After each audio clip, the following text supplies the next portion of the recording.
Imagine an illness with symptoms such as cough, chills, fever, and fatigue. Hospitals are overrun in some places, and there aren't enough medical professionals to go around. People are told to stay at home because this illness will kill you.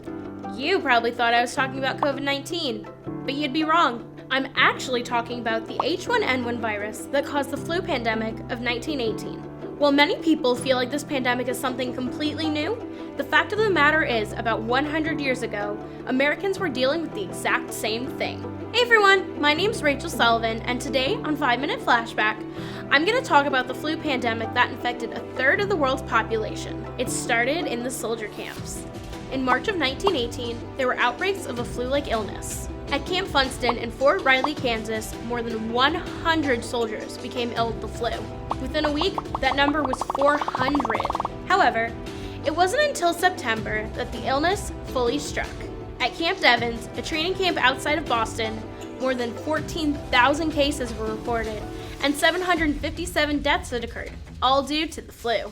Finally, in October, the illness struck cities, and it struck them hard. Hospitals overflowed with patients and the dead. There were so few medical professionals that nursing students worked as nurses, medical students worked as doctors, and 6-month-long vocational nursing programs popped up all over the place. People would go from unwell with minor irritating symptoms to struggling to breathe with blue fingers and toes in 12 hours. It wasn't much longer after that they died.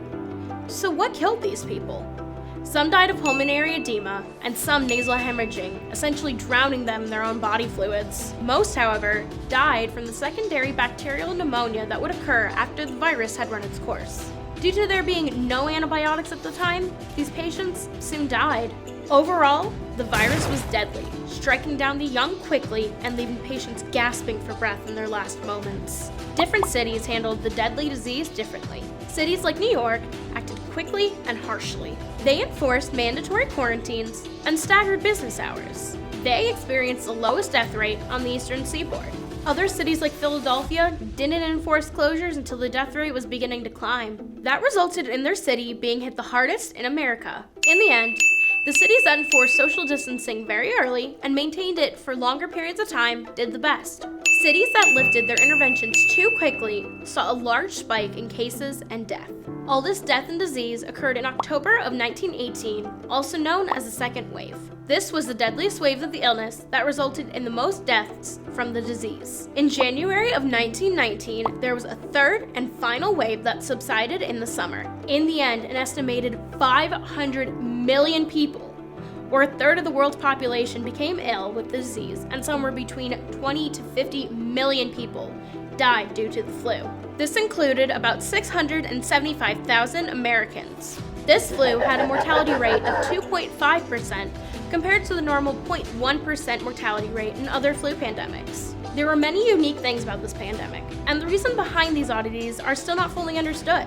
The first is just, why was this virus so deadly? While it's clear that people didn't have an immunity to this particular virus, the fact that this flu pandemic had a higher mortality rate is very interesting. Another weird facet of this pandemic was the fact that it occurred in 3 waves within the same year. The final oddity of this pandemic was the age group that was hit the hardest. Usually, children and the elderly are most susceptible to diseases, but this time, it was those ages 25 to 34. People ages 5 to 14 had a high infection rate, but low mortality rate, and those 65 and older made up less than 1% of all infections. Well, it seems that's all the time we have for this 5-minute flashback. What did you find the most interesting about the 1918 pandemic?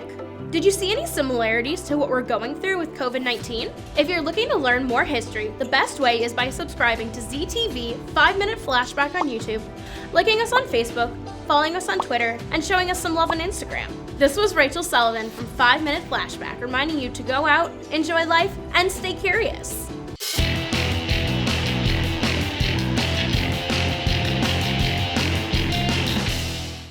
This program was produced by ZTV at the University of Akron. Do you want to gain experience in video production, professional social media, or working with real clients? Visit the UA School of Communications online or follow us on social media to learn more.